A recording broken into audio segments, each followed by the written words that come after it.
Hi, this is Mary Boukouvalas, and you're on What's My Scene. Today on Star Scene, we have the legendary Peter Black.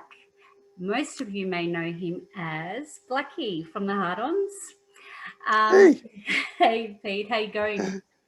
not too bad.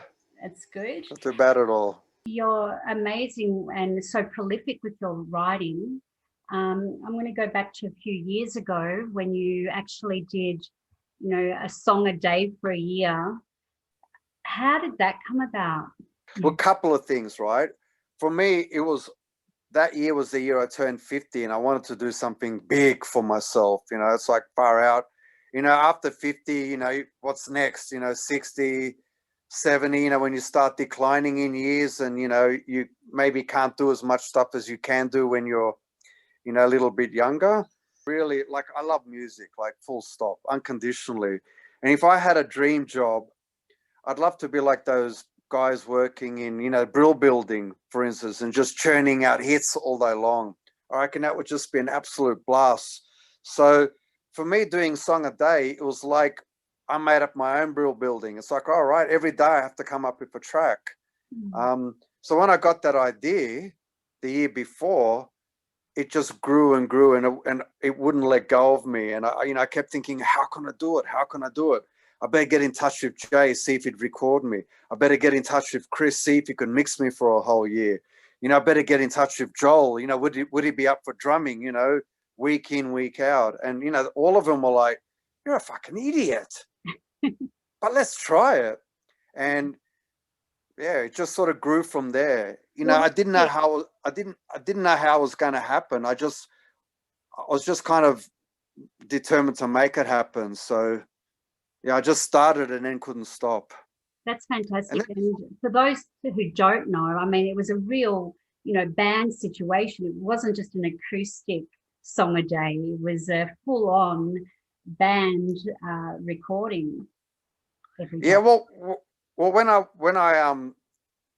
because I remember, like, I told the first guy I told was Forrest Pookie, because the year before I toured Europe with him, and see, I was on a road with him for 2 months, and he goes, "What's next for you?" And I go, "Man, I want to do this thing when I get home. It's nuts." And he goes, "What?" And I go, "I want to record a song a day." And he goes, Kevin Seconds has already done that. And I'm like, "Are you shitting me? I thought I was the first to think of it." And Kevin Seconds, from a band called 7 Seconds, he did do it, I think. I don't know if he finished. Um, but yeah, his was predominantly acoustic. And I thought, oh, no, no, no. I want to go the whole way. I guess some will be acoustic because I like, that sort of music as well anyway. But, it's so, yeah. I love what I've read about how, Paul McCartney is your hero. One of them, yeah, And definitely. He's um, a giant for me. The thing I like with Paul McCartney is he's really fearless with his songwriting. Like, he gets slagged off a lot because he might do some stuff that's twee or nursery rhymish or that sort of shit. But to me, that's one of the reasons why he's great. He can do something like Helter Skelter or, heavy shit. Then he could turn around and do something that's almost vaudeville, because he just loves it all. He doesn't give a shit. He's not constrained by, I've got to do this or I've got to do that. He's like, fuck, why don't I try everything? And that to me is one of the best aspects of what he does. But it's not just that. Like, he's a freak in terms of, he could play anything really well. And his sense of melody is fucking peerless. Like, his melodies floor me. They're incredible. And he still has it. Like, even that last record he made, the Egyptian Station, it's fucking awesome. And me and Ray went and saw him play live. My sister brought me a ticket for a present. I was fourth row from the front. I don't know how old he is, but his show went for 3 hours. There wasn't one dull moment. yeah, Like, fucking song after song, and the stage production, just everything. He's tops. yeah. Well, speaking of, fearless, this next project of yours is coming out next week.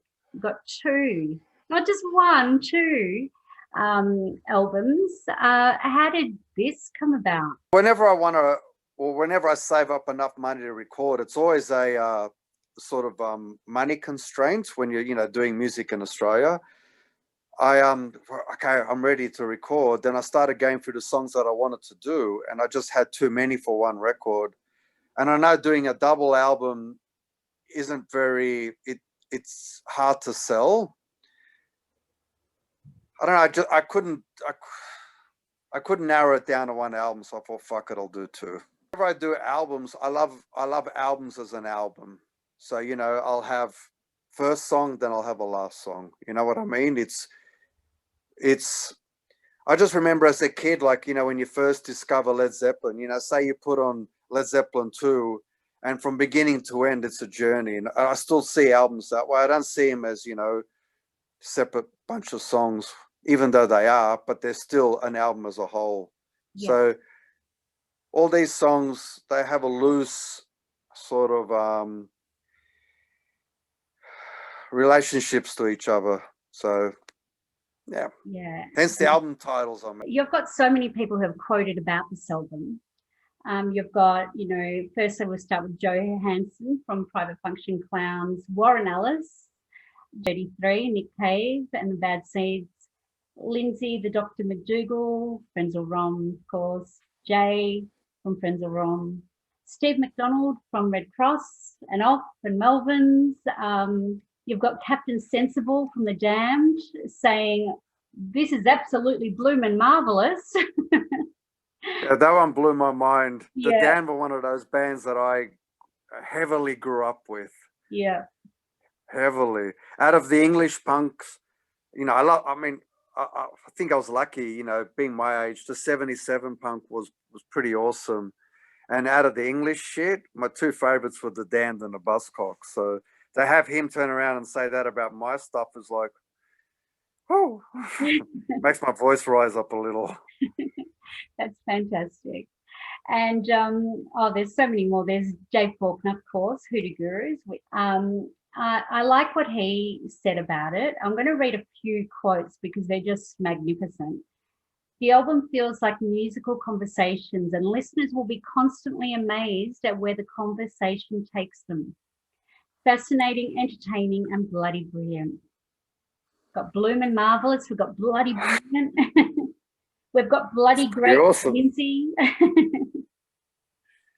And I love what Steve McDonald from Red Cross said. He said, thank you for making these albums because they're what we need. I mean, you made these albums during a time of crisis. I don't want to write anything about the COVID thing. I just want it to be over. That song, Is That a Hint of a Cough? That's actually about the fine art of Aussies chucking a sickie.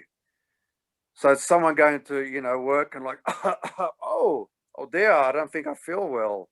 I think people are reminded of that every day really brutally. So a little bit of escapism is nice. I would do, you know, the whole world could be burning. I'll still probably have a melody in my head and go, oh, fuck, wish there was a guitar around so I could try that out. You know, for me, it's what makes my world move and revolve and all that sort of shit. So, you know, it makes me feel good. And, you know, and if someone else can get something out of it, then that's unreal. Were there any songs on either of these albums that were quite challenging for you to write? Yes, a couple big time. Like, look, with the hard-ons, I know what the hard-ons are and I know what they're not. So the challenge with that is to, you know, be creative within that perimeter. With you know, solo and nunchucker to another extent, like I don't have any limits. I could go as hard as I want. One song in particular, I first thought of the original melody like over a decade ago, and I've never been able to finish it. And for this record, I thought I need to finish this song because it occasionally you'll have a melody, it just won't leave you. Like you'll think, oh, it's too hard, I can't do anything with it. You push it aside, move on to something else, but it'll keep coming back and knocking on the door and going, hey, remember me, fucker? And it's a song, I think it's on the Electric album, Return of the Key Jangler.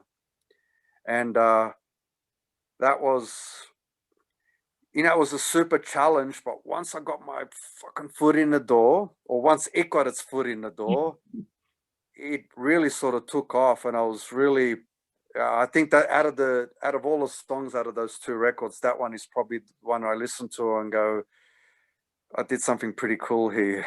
Yeah. It feels really good. Well, it must be so rewarding because it's such a great track. Oh, thank you. Unreal. Yeah. And the other thing, lyrically, I really like it because the key jangler, like when I write lyrics, it's either something really personal, but I'll cover it up so no one could understand what it's about, or I'll just, like I'm writing a short story. When I was doing Song a Day, that was the hardest part. Like I can write music all day long, but lyrics I really, really struggle with. And one lyric that I really liked, and it was just like character, like if I was writing a short story, I had a track about a key jangler, about a guy who's maybe a little bit special, and he's always in a diner and he's always rattling keys because he's always finding keys. So that song is the return of him because I really liked him and he wanted to be written about again. You've done so much in such a short time. So what's next for you? Well, it's just constant writing. Like that doesn't Still. stop. So that's being done all day, all the time. Hard-Ons have demoed pretty much what's going to be the next record, and super excited by a lot of it. Me too. Nunchaka is just having a little bit of difficulty with our drummer. He's got a new job and he's moved outside of Sydney, so we're just trying to make that work because we started writing and it was like, fuck yeah, this is really cool because we wanted to go somewhere else with that record as well. Fuck, and even before that happens, Nunchaka does have a double album coming out within the next couple of months. That's fantastic. It's at the pressing plant. And yeah, I guess I'm going to go out on the road as much as I can and try to promote these two new solo records. So, well, just usual. Our borders are open. Are you coming Really? to Melbourne? Yeah, if I can, for sure. Yes, please. It was really weird. Nunchaka played in Canberra 3 weeks ago. 4 weeks ago. I think it was 3 weeks ago. And it felt so bizarre to get in a car, drive into another town, pull into another town, look around and go, fuck, I'm not home. And, find parking at the venue and unload the van. It was like, it felt incredible. Yeah. So thank you so much. Looking forward to everyone else hearing these two great albums. Well done. Thank you. Thank you very much. It was really nice. And looking forward to the next chapters, because it's not just one, there's lots of chapters coming up for you. Yeah, there is. And you know how I said before, I had all these songs and I just couldn't separate it. Not unfortunately. Fortunately or unfortunately, money-wise, when I'm looking at what I want to do next solo-wise, it's looking like it's the same. And it's like, oh, man, I just don't have the bucks for this yet. If everyone buys the new records, because manufacturing them was quite expensive because they're on the label that me and Ray formed ages ago, Cool Bananas. So yeah, please buy some so I can recover the costs and then go straight back into the studio. To keep that endless cycle of spending that money, then we're spending that money. Exactly. And as we leave, Blackie, what is your scene? I don't really have one. I mean, all of it. Even when Hard-Ons first started, people were like, oh, yeah, man, the scene is awesome. But, whenever people talked about scene, and this is what turns me off about them, it was like, I like this, and I like that, and I don't like this, that, or this, or that, or that, or that, or this, or this. And I'm like, well, I kind of like most of it. Yeah. So I always thought, well, that's not my scene then, buddy, because I'm going to go there as well as go there. Exactly. I agree with you. It's your eclectic taste. Yeah, and I also think Aussies in general, I found that sort of thing way more prominent overseas. Maybe, I don't know, maybe a bigger population, I don't know, bigger population, smaller way of looking at it. Fuck, I don't know. You know, actually, I don't want to say that. That sounds rude. I can cut But it out if you want. you know, like I don't think Australians ever had that. You know, it's like, you know, over there you had people who liked punk rock and didn't like anything else. But you know, over here we had, I don't know, my friends that liked the Radio Birdman also liked, you know, the Saints. And, you know, hang on, they also liked, you know, the Angels, and they also liked AC/DC. Yeah, So it was like, you know, it felt like that to me. Or, you know, the Divinals or anything, you know, it was yeah, kind of like, there's good and there's bad. yeah, I'm that's in a good right. scene. You're in the good scene. I love it. Yeah. So I Thank couldn't answer that as concisely as maybe someone else could. No, but that's why you come out with 2 records and not just 1. Maybe. Good luck with it all, Blackie. Thank you so much for your time. No, thank you. It's been a pleasure. Thank you very much.